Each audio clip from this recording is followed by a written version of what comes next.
nós respondemos com sim ou não, e Deus, além disso, ele dá as instruções. Para Moisés, ele diz: você tem que ir até o faraó e libertar o povo, eu vou estar com você. Essa é a primeira palavra. Para Jonas, ele diz: você tem que ir para Nínive e vai profetizar para que o povo faça penitência e creia em mim.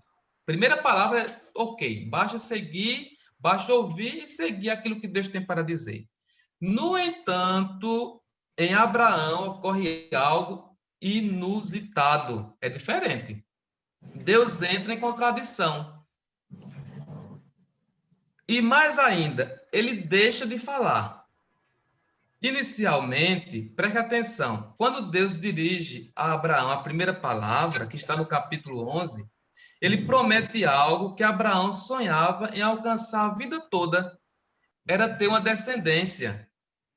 Porque amargurado, pensando que morreria sem uma prole, Deus lhe presenteia com um filho, que é Isaac. Isaac significa o sorriso de Deus.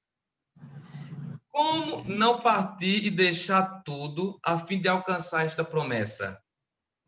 Olha, o capítulo 11, que é quando Deus chama Abraão e diz para ele que ele terá uma descendência mais numerosa do que as estrelas do céu. Isso daqui é um presente enorme que Deus dá para Abraão, porque Abraão já estava velho, sua esposa Sara também já estava velha, e eles pensam, e para um judeu, morrer sem deixar descendência seria a pior coisa.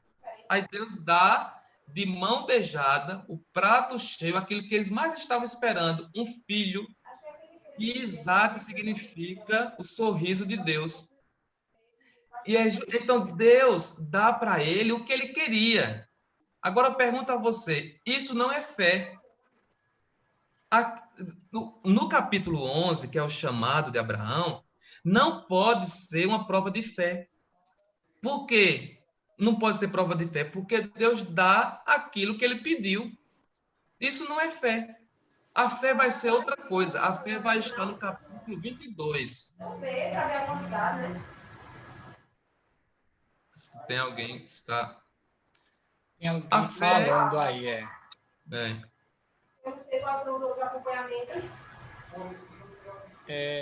Vou bloquear aqui, só um pouquinho. Bruno, tu pode bloquear aí, porque senão a tela Já aparece, a foi. tela, o padre... Já sai da foi, tela, padre. tranquilo, já está tranquilo já. O capítulo 11 não pode ser uma prova de fé, porque Deus chama Abraão e dá a ele aquilo que ele mais esperava em toda a vida, que é um filho, que é Isaac. Tanto é que a própria Bíblia diz que Isaac é o sorriso de Deus, ou seja, Deus sorri para Abraão, porque dá para ele aquilo que ele quer, que é uma descendência. Muitas vezes, a gente pode estar também pensando que a fé é a gente receber aquilo que pede a Deus. Não é a fé. Não é. Essa experiência não constitui a experiência bíblica do povo de Deus. A fé, a experiência de fé, vai estar no capítulo 22.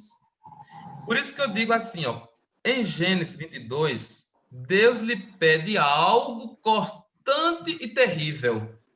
É o sacrifício do próprio filho. Está vendo agora como mudou a contradição? Deus deu o filho, e agora no capítulo 22 está pedindo o sacrifício do filho. Por isso que Deus fala.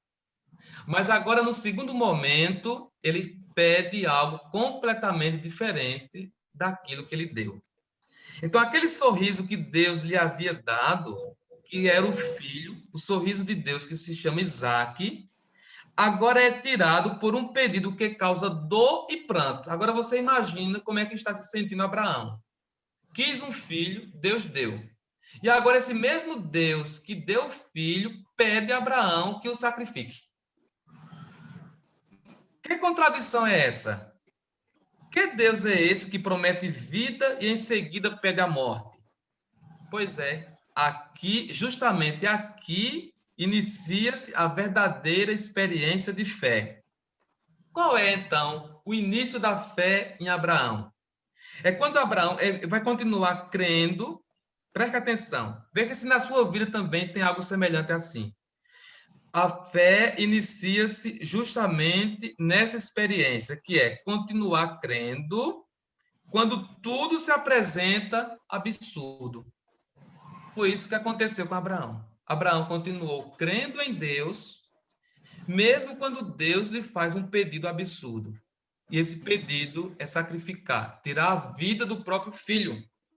Daquilo que ele pediu a Deus, que Deus o deu, agora ele está dizendo, sacrifica. Porém, aqui começa a aventura da fé. Continuar crendo quando tudo se apresenta escuro, absurdo. Por isso, Abraão caminha com Isaac. Lembra agora no capítulo que eu acabei de ler, capítulo 22? Abraão, ele caminha com Isaac sem sentir a presença de Deus. Agora começa o silêncio de Deus para ele. Deus simplesmente pede, vai a Moriá, ao monte, e ali deve sacrificar o filho. Mas nesse percurso que ele começa a caminhar em direção ao monte para sacrificar Isaac, Deus faz silêncio. Deus não fala mais nada. E a questão é, Abraão, ele continua crendo, mesmo diante de um pedido que para ele é absurdo, e mesmo quando Deus agora inicia um silêncio para ele. Abraão, no entanto, Abraão segue firme, obedece e põe-se a caminho. Qual é a primeira lição que nós aprendemos de tudo isso?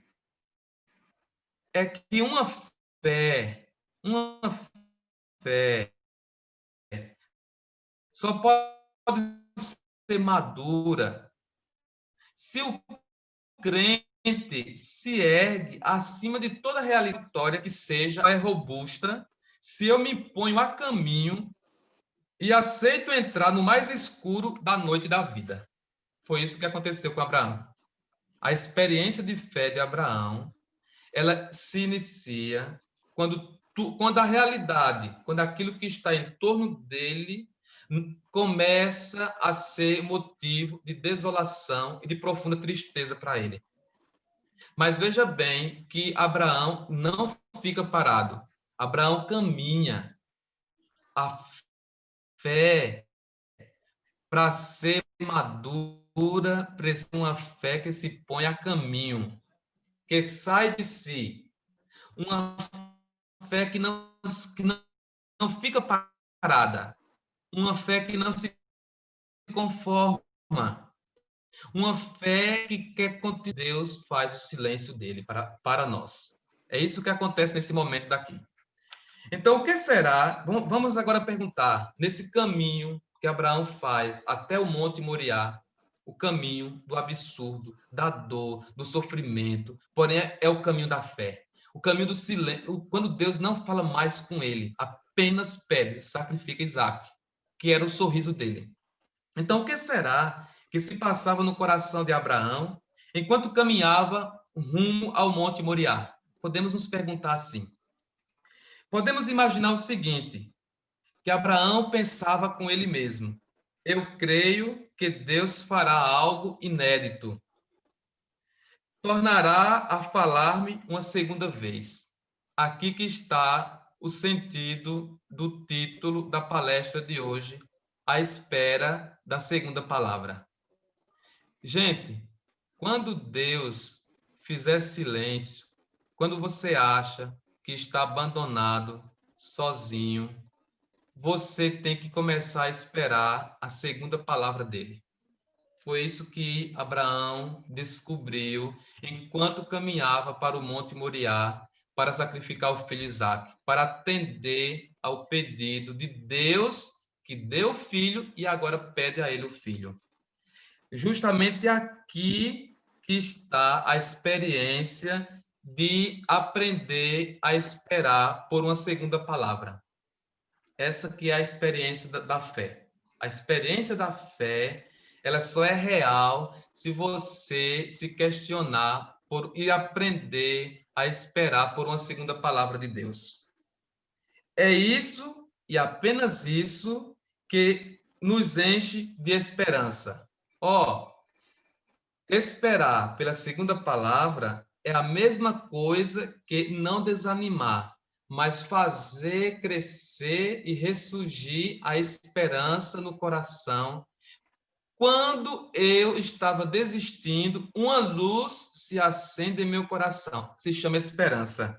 Por quê? Haverá uma segunda palavra.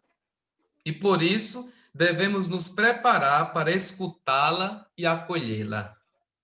Mas agora a minha pergunta é: então, se temos que aprender a questionar a Deus para ouvir uma segunda palavra dele no momento da prova e da nossa desolação, a questão é como você aprende a esperar por essa palavra. Eu vou voltar agora para os outros personagens bíblicos. Jonas teve que entrar no ventre de uma baleia para ser purificado. Então, o tempo de espera da segunda palavra é tempo de conversão e tempo de purificação. Porque a segunda palavra que Deus dirige a nós precisa estar com o coração preparado para acolhê-la. Moisés, ele foge do Egito e vai a Madiã. Ali, já velho, Deus volta a falar-lhe em uma sarça ardente. Assim foi a experiência de Moisés. A espera da segunda palavra, gente, é a chave que abre a porta, que nos apresenta uma nova fé. Então, todos nós, eu que mais jovem, você mais idoso, não importa a etapa da sua vida. Chega um momento da nossa caminhada cristã, da nossa experiência cristã, que temos que nos questionar sobre essa segunda palavra. Porque a segunda palavra que Deus dirige é a palavra decisiva. Aquela fé, porque é a palavra da esperança. Então, aquela fé que crê sem esperar receber nada em troca. É isso que acontece. Porque a primeira palavra que Deus dirigiu a Abraão, ele recebeu algo em troca. Foi o quê? Um filho. Isso não é fé, que eu falei para vocês. A fé é esperar sem querer receber nada em troca. Agora é isso que está acontecendo com Abraão. Enquanto ele espera a segunda palavra, ele descobre que não se pode fazer negócio e comércio com Deus. Eu dou isso e você me dá aquilo. Isso não é fé. Aquela fé que insiste em nadar contra a correnteza. É a fé que aprende a curar-se da crise e das lamentações. Isso é bonito, né? Crise e lamentação significa que nós ainda não despertamos para a fé. Porém, a fé que agora Abraão está aprendendo a descobrir é uma fé que enxuga as lágrimas, ergue a cabeça e vai para a fronteira, lugar teológico onde se opta por um novo caminho. Olha, você tá em crise. A crise é o quê? A crise é o pranto, é a lágrima, é a reclamação, é a desolação, é aquela pergunta: por que isso está acontecendo comigo? É onde você se sente vítima, onde você se sente culpado. Isso é crise. Porém, quando nós, através da esperança, nos damos conta que o silêncio de Deus é a espera por uma segunda palavra, nós temos que escolher um caminho. E para escolher o caminho, você tem que erguer a cabeça, enxugar as lágrimas e assumir uma direção. Essa é a fronteira. E é isso que Abraão fez agora, quando Deus pede a ele o sacrifício de Abraão, o sacrifício de Isaac. Abraão enxuga as lágrimas, olha para frente, põe a lenha no jumento, pega Isaac e toma a decisão de caminhar sempre rumo a Moriá, que é o monte do sacrifício. E ele continua caminhando, mas sem perder a fé em Deus, porque Abraão sabe que a segunda palavra que Deus dirigirá a ele não será uma palavra de morte, mas uma palavra de vida. Aqui que está a fé. Abraão confia, portanto, em Deus. Preste atenção. Abraão confia em Deus também no tempo do silêncio de Deus. Isso que falta para nós. Esta é a grandeza de Abraão. Confiar no Senhor, não somente quando tudo vai bem, que nós temos esse vício, esse hábito, esse costume de só confiar em Deus quando tudo vai bem.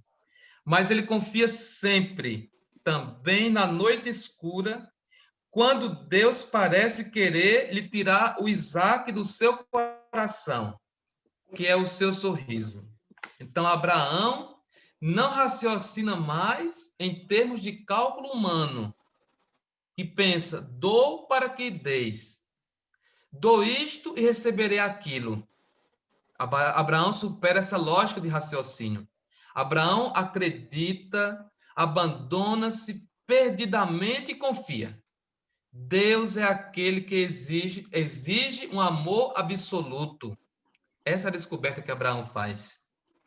Maior se o amor de Abraão pelo filho Isaac é grande, Deus quer que o amor por ele seja ainda maior. Aqui que está a fé como abandono. Aqui que está o mandamento de amar a Deus sobre todas as coisas. Deus é aquele que exige amor absoluto nosso. Não amamos Deus, gente, quando amamos as consolações dele. Nós não amamos a Deus quando Deus nos consola apenas. Não amamos a Deus apenas quando Deus nos responde quando nós chamamos por ele. Não. Nós amamos a Deus quando o amamos independentemente daquilo que ele quer para nós. Essa é a fé de Abraão. Eu pergunto agora a vocês, quando se efetiva realmente, portanto, a segunda palavra que eu estou falando para vocês? Porque o tema não é Abraão e o silêncio de Deus à espera da segunda palavra? Então, quando é que se realiza mesmo essa segunda palavra? Ou seja, quando Deus volta a nos falar de um modo completamente diferente, no qual o descobrimos com outros olhos e com outro coração. A resposta, só quando nos libertamos das perspectivas e damos espaço à esperança. Muito bem. Aqui que está o problema das nossas pastorais. Porque as nossas pastorais, ou qualquer um de nós que não está em pastoral, mas que está na vida cristã, nós vivemos de expectativas e não de esperança. Viver de expectativa é querer que Deus faça, que Deus realize algo segundo aquilo que você espera. Isso é expectativa. Mas a fé sobrevive de esperança. E a esperança é deixar que Deus haja na nossa vida conforme Ele quer e não como nós esperamos. Por exemplo, o apóstolo Pedro, por várias vezes, demonstrava expectativas, não esperança. Eu quero perguntar a você, você que está aqui hoje na nossa live, que está nos acompanhando, você vive de expectativas ou de esperança? Pois é, quem vive de expectativas será sempre um frustrado na vida. Quem vive de esperança será sempre um discípulo de Jesus. Pedro, por várias vezes, demonstrava seguir a Jesus não por esperança, mas por expectativas. Eles queriam seguir um Jesus forte, revolucionário, que chegaria para pôr a ordem e inauguraria um reino de Deus, onde os poderosos seriam todos destruídos pela força humana. Isso é expectativa. A expectativa põe em primeiro lugar as nossas forças. A esperança confia, sobretudo, na força de Deus, e não a minha força. Então, muitas vezes, as pastorais querem fazer o ministério de acordo com as nossas forças humanas. E nós nos decepcionamos, porque quem vive de expectativa cai na decepção. Nós somos convidados e provocados a viver da esperança. Então, quem vive da expectativa é uma projeção humana que cria um Deus de espetáculos e transforma Deus em um herói e não em um salvador. No entanto, a esperança é diferente, porque a esperança tem a cruz como critério de seguimento. A cruz é a prova, é o que acontece com Abraão. Por isso que Abraão, ele confia contra toda, ele crê, acredita contra toda esperança. Porque Abraão, ele deixou de seguir a Deus buscando expectativas em Deus. Você também segue a Deus buscando expectativas? Ah, eu quero que Deus seja isso. Eu vou fazer a pastoral pode ser assim, pode ser assado. Mas não esqueça que o discipulado de Jesus funciona a partir da esperança. E a esperança tem necessariamente a realidade da cruz. Então, a fé, quando experimentada como total abandono, ela gera esperança e nos liberta das falsas imagens que criamos de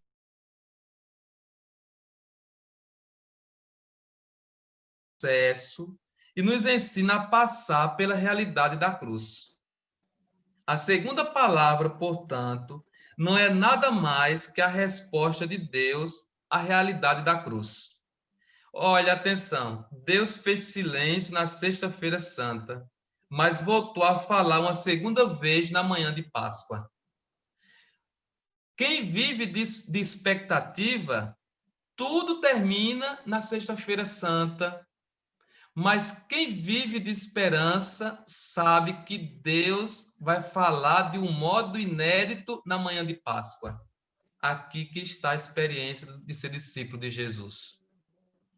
Uma pastoral, seja ela qual for, para ser fiel ao Evangelho, não pode viver de expectativas, mas da esperança. Às vezes, nos agarramos às grandes ideias de eventos pomposos, de ativismo, de eventos que nos dão a sensação de que estamos fazendo algo grandioso e de que tudo vai bem. Cria-se assim figuras importantes e nascem novos messias que pretendem salvar tudo, esquecendo de Jesus. Porém, a pastoral deve ser cristológica, ou seja, deve caminhar tendo sempre em conta a realidade de fracasso e de derrota. Gente, a pastoral, seja ela qual for, tem que aprender a caminhar com o fracasso e com as derrotas do dia a dia. E tem que encontrar uma nova luz quando isso acontece conosco. Não foi assim que fez Abraão? Abraão, ele não refez a experiência de Deus e a fé em Deus quando Deus pede o sacrifício de Isaac. Quando Deus pede que ele sacrifique o amor maior do seu coração, que era o próprio filho, mas ali que está a experiência do fracasso.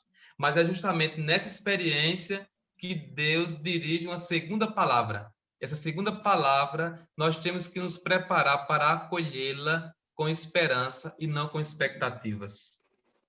Para a caminhada ser lúcida, não podemos esquecer a cruz, mas assumi-la com fé, mesmo que não veremos o resultado do nosso serviço. Por isso, estar sempre atentos à segunda palavra é o desafio para todos nós. Amém.